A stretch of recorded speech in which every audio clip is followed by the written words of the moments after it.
Alright, hello and welcome back to my Retro City Rampage Clone in Unity tutorial. Today we are doing wanted levels and a load of bug fixes, which was a couple. So let me just quickly show you what we are doing today. Okay. Actually, I'm just going to maximise that, just because it's a bit easier to see and I can hide errors. There we go. Alright, so first off, you'll notice, just next to the weapon icon, is you see like the bar with the 5 different colours: green, yellow, orange, red, and darker red. That is basically a wanted icon, and the colours correspond to the wanted level, and the little white bar there is basically like an indicator for how wanted you are. So, also I've added these just to let traffic loop round. See? Alright, now I'm just going to run people over. And if I'm right, yep, it increases. And cops spawn. So there's a copper, there's a copper, there's a copper, there's a copper, there's a copper. More and more coppers and police cars. Yeah, just hurry up.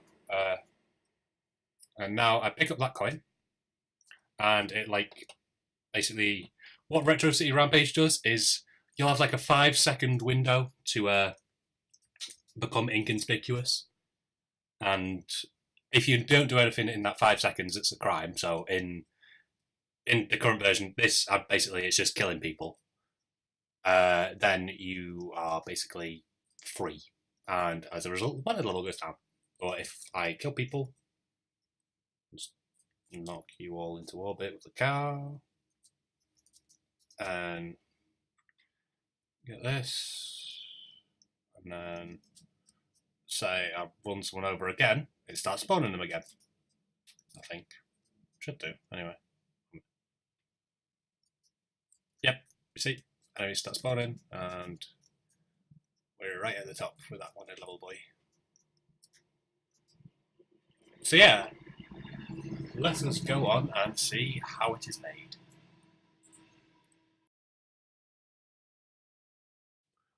Alright, so there's a couple of things we're going to want to take into account when we're doing the wanted level for the game.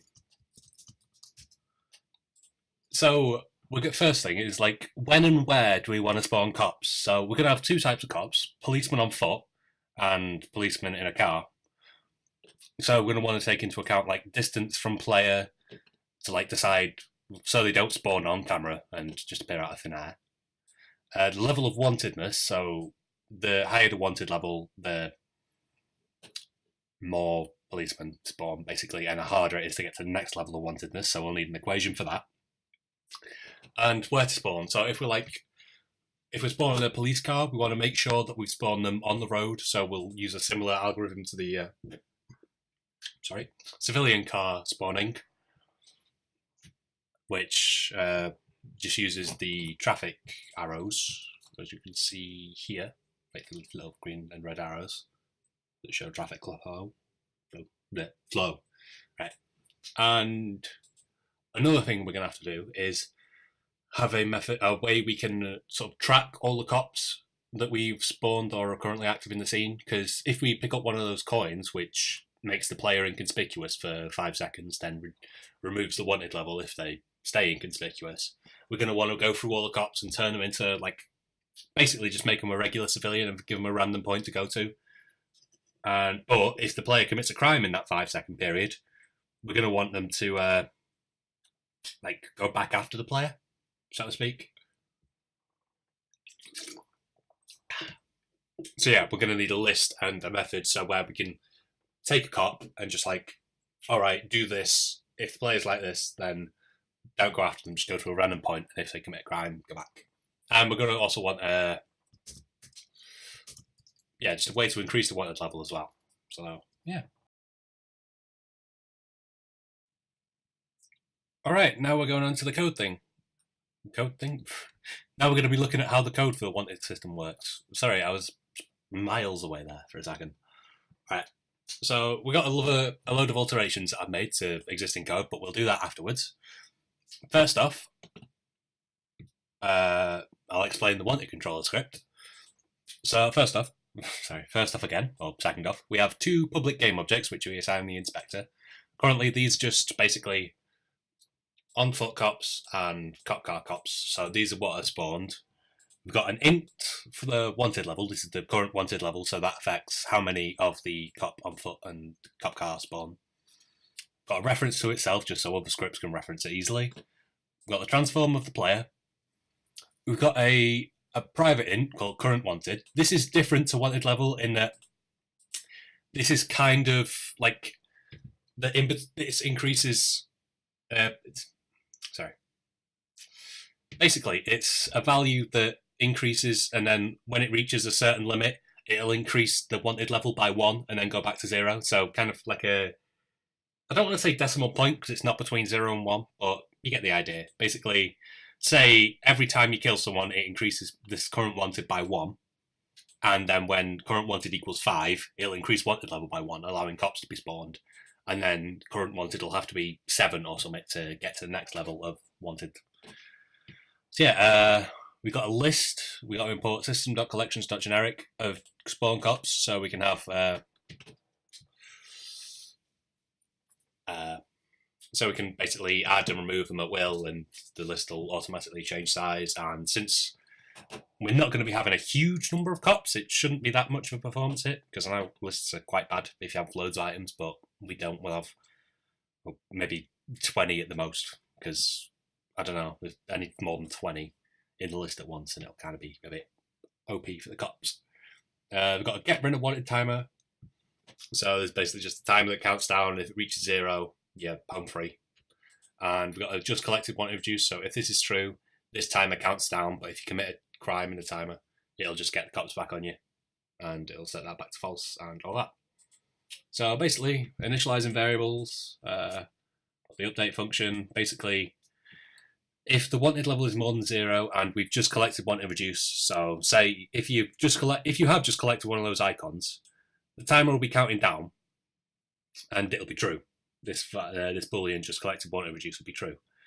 So even though you've still got a wanted level, we don't want to spawn cops because you're trying to hide in it. So that's why we have to check for both of these values. And yeah. So first off, I'll go to the increase wanted level. Basically, this is called from currently the NPC health and car health scripts. So when either a car is destroyed or an NPC is killed, it'll increase that current wanted value by 0. And basically, we check if the current wanted is equal to the current wanted level. Well, okay, this is probably a horrible naming way. So basically, if current wanted equals wanted level plus 1, so if it was like, if you didn't have a wanted level, it would be 1. And this is then multiplied by 5. So if you killed 5 civilians or destroyed 5 cars while you didn't have a wanted level, it increased by 1. And then since your wanted level would now be 1, you'd have to get current wanted to 2 times 5. 2 times 5. And then, so you'd have to kill another 10 civilians to get to rank 3 wanted. And then we also calculate the maximum number of cops from this. So again, we use the wanted level plus 1 multiplied by 2 this time. So I think you can have a maximum of 10 cops. Was it 11? Might be 11 actually, but yeah.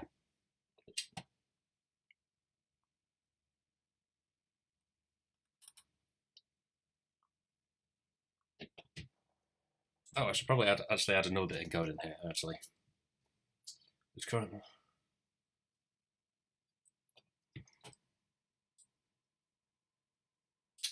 Because I've just realised that.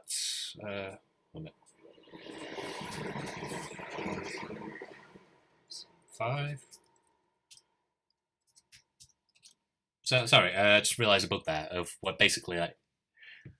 If I didn't have this bit, then it would basically allow you to increase the wanted level infinitely until which would probably cause a pretty big performance drop and an unreasonable amount of cop spawning. So we basically want that.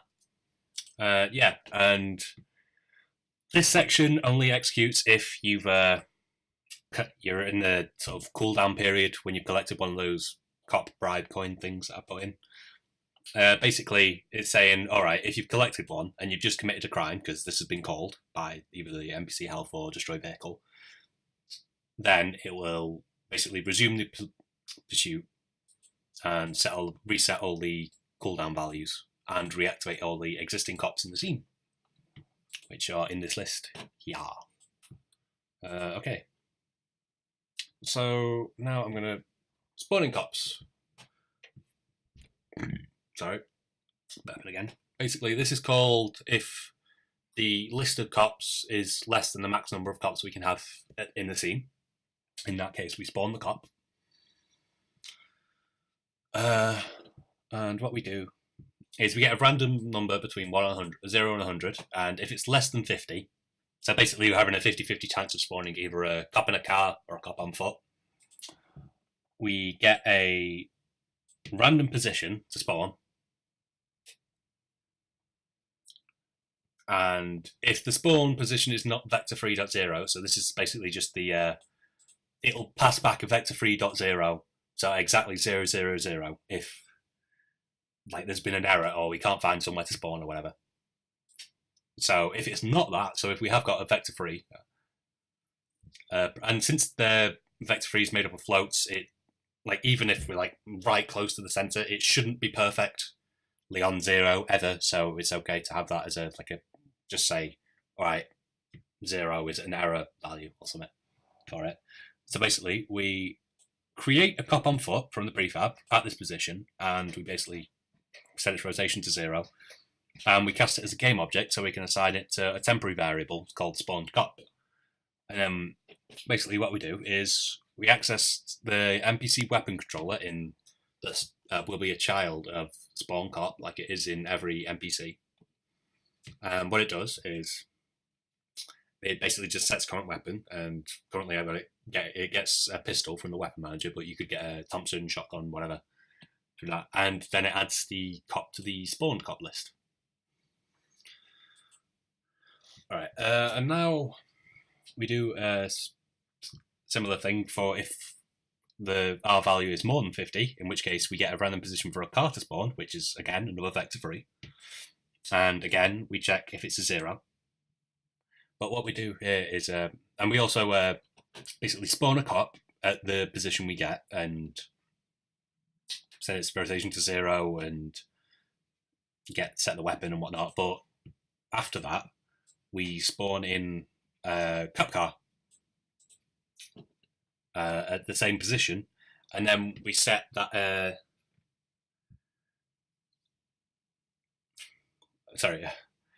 We set the on the enter car script. We have is that on here? So for NPCs going into cars, they are set to the NPC wanting to go to this car. I think it's a method, isn't it? Set NPC wanting to enter. So basically what that does is sets it so that car is checking for if this NPC is within 2 units, then we enter it into the car. And since we're spawning them in literally at the same time, then that just makes the cop NPC get into the car. And so basically, and we add both the car and the cop to the spawned cops. And yeah, so basically what that means is if we destroy the car, the policeman will get out and there'll be a one on foot. Or if the cop car is near to the player, then the NPC copper will get out and chase him on foot. Which is something we could add to the civilian spawning, actually, because currently they don't have a civilian in the car. Oh well. Yeah.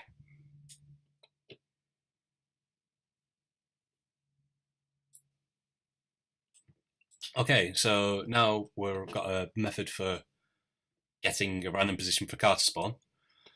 So what we do is, it's similar to the car spawning for civilian cars in that it gets the currently active traffic points from the traffic direction point container and basically goes through all of them and finds basically the first point it can where the point A is more than 20 units of distance away from the player, but less than 35. So basically we want to make sure that it's not in the camera view when it gets spawned, but it won't get instantly despawned when it spawns.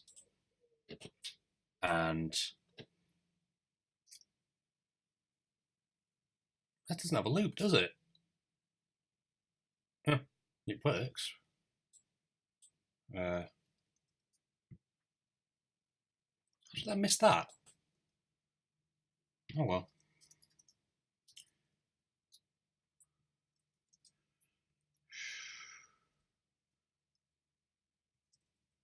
Oh, no, I don't need a loop, sorry. I completely missed that we're getting basically a random... basically, we just pick one at random, sorry, and if that point meets the criteria, then we return it, else we return vector 3.0 and saying, alright, we can't spawn one here, just try again next time. That's on it. We could add like a recursive call to this, so like but that might cause errors. Or decrease performance or whatever, and I'm just going to limit it to like one. Each time we run through the code, you only get one chance at getting a position for a car spawn, else it won't spawn one. Same thing, really. Yeah. So this is just gets the wanted level that's used in the player GUI to decide where to draw the little indicator for how high your wanted level is. Timer reduce. This is called basically when you've just collected one of those things, little bribe coin things. It counts down the timer, and it calls the stop cops going after player, which basically turns cops and cop cars into just like civilian traffic and pedestrian and whatnot. And basically, if it's less or equal to 0, it basically sets your wanted level to 0 and resets all these values. So if you get wanted again, collect another coin, bribe them, and whatnot. And this is just another public void to start this process. So it'll set the collect wanted to reduce to true. So this gets called. So this will get called from the update function and allow it all to run. And yeah. Sorry. Time's gone past. Right, now we've got the stop cops going after player method. What this does is to go through all the cops in the scene that are spawned, because we keep them in spawn cops, and basically if a cop's null, it just skips it, and if it is not null, it'll just check. All right, so if the cop has an NPC AI script attached to it, and we can't find car AI on it, because if we didn't have this bit, because the on foot cop will be stored as a child object of the police cars when they're pursuing the player, that would return true for car ones as well. So we just want to make sure that this is only the cops that are currently on foot. So basically, we set if the cop is still alerted to the player, then we set alerted to the player to the false, and just get a random position to go to. So that just returns a patrol point that's currently active in the trunk, makes the cop go to it, and stops the cop attacking the player. What else? Basically, if it's a car rather than a normal cop, what it does is it stops if the cop car is alerted to the player, it'll disable the NPC car AI and enable the civilian traffic AI that is on every prefab car, basically, and enable the pathfinding. Or disable the pathfinding, sorry, and basically it makes it go to the closest traffic point. So basically just finds the closest traffic point from the cop car, and yeah, makes it go to that. I think it's from the cop car. And then basically, that's that. And reactivate cops is basically the inverse of this, where we'll go through each of the cops and check if the cop's on foot and it's not alerted to the player, it'll re-alert it. And if it's a car, it'll disable the civilian traffic AI and re-enable the NPC car AI and make it all. Oh, I've not actually added that in. Got something, sorry. Cop.get components NPC car AI dot alert player equals true. There we go. Sorry, forgot to add that line in.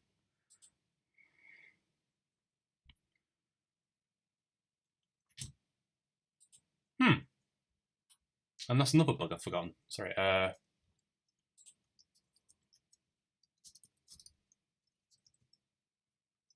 Right. That's 3. Pause.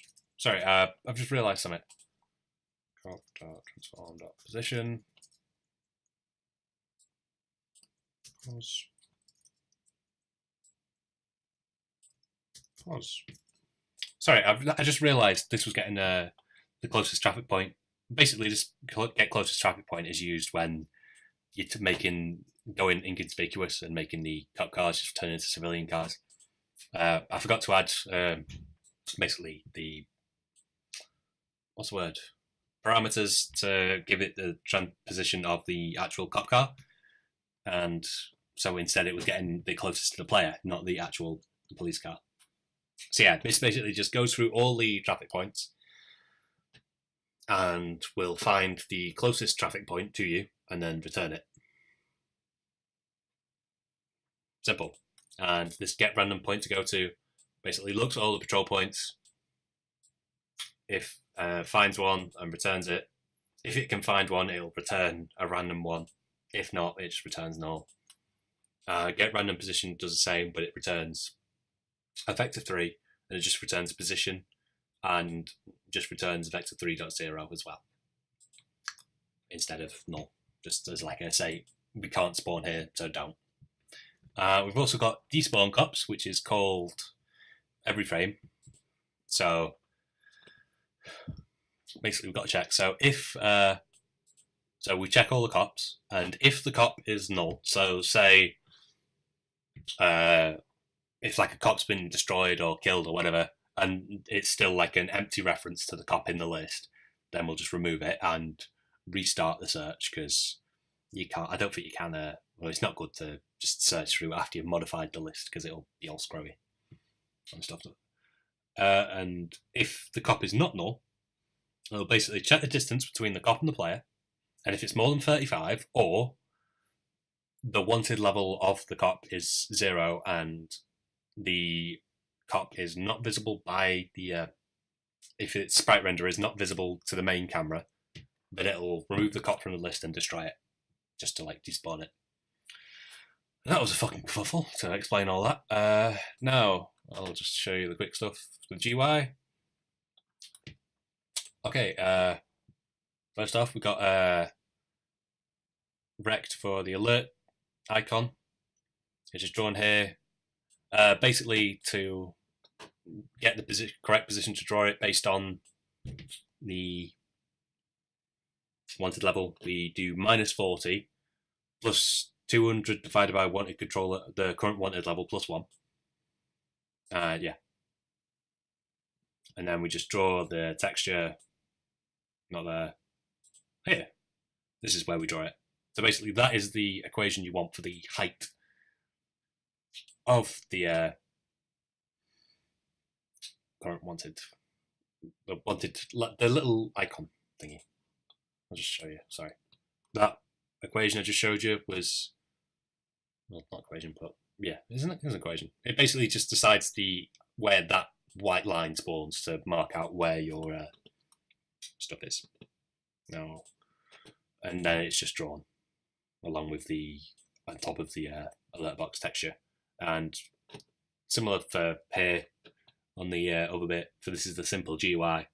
It just draws it in a different place, uses the same thing. Your values might change if you're using a different size texture.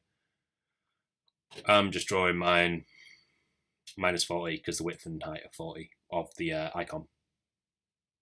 Simple, really. And the height of the actual bar for measuring the wanted level is 200 pixels. So that is where the values have come from. Okay, and where is the cop pickup? Cop pickup, virtually identical to the coin pickup, but instead of increasing the money value, we've got we'll basically say call that wanted collect wanted reducing coin method in the wanted controller, which is somewhere. Oh, whatever, it don't matter. Yeah, it calls that and destroys it. Simple. There's two last things. Again, alright, another complex bit to explain, so pay attention. So one thing I discovered while we were doing it is there was no way to tell if, like, say, an NPC had been shot or killed by the player, or they'd been hit in the crossfire from the cops. And the way I've rejigged it to basically only if an NPC or car is destroyed by the player, then it'll count towards increasing the wanted level. So we do this by checking on collision. So we have a boolean that says if we've just been hit by the player. I know it says hit by player bullet, but it also accounts for cars and that and whatnot. So yeah. So if we've been if the NPC's been jumped on by the player, then it sets attack by player to true, or hit by player bullet to true. Yeah, that's the one. I've also created a new prefab, new bullet, which is basically identical, but it has a tag player bullet. So basically, if the bullet that's hit it has the player bullet tag, it's hit by player bullet is true, else it's false. So it's been hit in the crossfire by a cop or any other NPC that kills people.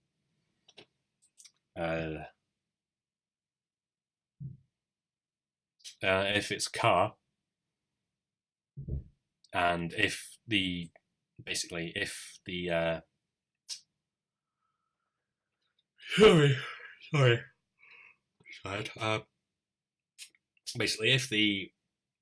car that's collided with it, the NPC, has the player car script enabled, that means that the player is driving that car. So I know it says hit by player bullet, but it means basically it's been attacked by the player, or this damage being dealt by the player, which is a pretty poor name, but whatever.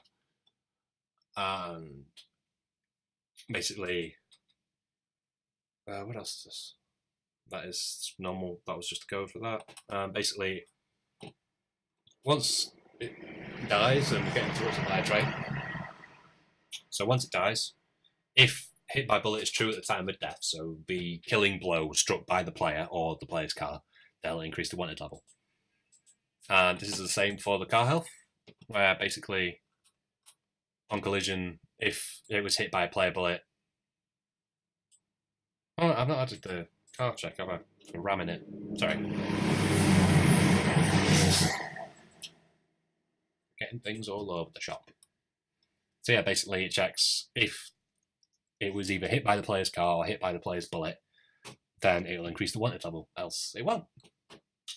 Okay, was there anything else? Go and pick up. I've not added carjacking, but that'd be easy enough.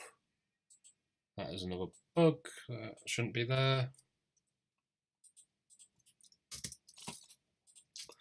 Okay, let's see how long that is. Alright, so now we'll go on to the assembly for the thing. We don't need an art section today because basically the art is we've got a retextured coin and retextured civilian and cop car and normal car. So yeah, that's it. Sorry about the creaking of the chair. And basically what we have is we've added the wanted controller script to the game controller and assigned the prefabbed, so the cop on foot and the cop car. And I think that's it.